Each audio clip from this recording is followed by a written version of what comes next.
Weather update tayo mga kapatid, gaya ng bagyong Jacinto, humabol din at naging bagyo pa bago pa man makalabas ng ating Philippine Area of Responsibility. Ito pong low pressure area dito sa northeastern portion ng ating bansa.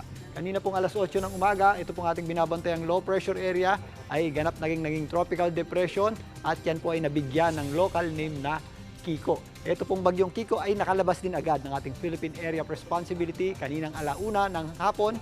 At yan po ay walang naging direktang epekto sa ating bansa. Sa kasalukuyan, ito pong bagyong Kiko ay huling namataan ng pag-asa sa lying around 1,110 kilometers east-northeast ng extreme northern Luzon sa labas nga ng ating Philippine Area of Responsibility at tuluyan na po yung lalayo sa ating bansa. Pero kung mapapansin nyo, base dito sa ating wind map, meron tayong binabantay ang mga grupo ng kaulapan at mga cloud cluster at ito pong hangin na ito, yung buntot ng dating bagyong Kiko ay may possibility na magkaroon ng sirkulasyon in the next few days kaya babantayan po natin yan. Sa ngayon, meron tayong habagat pero hindi po yung kalakasan at hindi natin inaasahan na magdala yan ng malawakang pagulan. Pero again, possible po yung ating mga scattered at kalat-kalat na pagulan at thunderstorms at kapag meron nga tayong thunderstorms, biglang buhos po yan ng malakas na pagulan kaya mag-ingat po tayo dyan. Dahil po sa ating habagat o southwest monsoon, medyo mataas po ang ating chance ng pagulan dito sa itaas na bahagi ng ating bansa.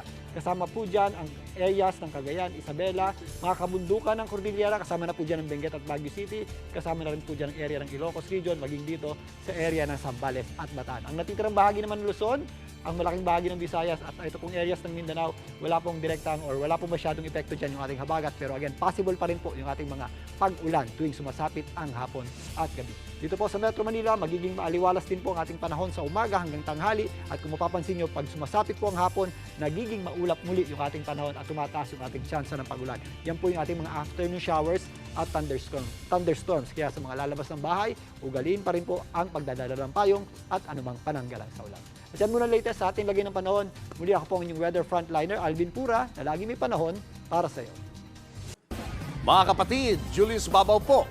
Para sa komprehensibo at makabuluhang balitaan at talakayan, mag-follow at mag-subscribe na sa social media pages ng News 5.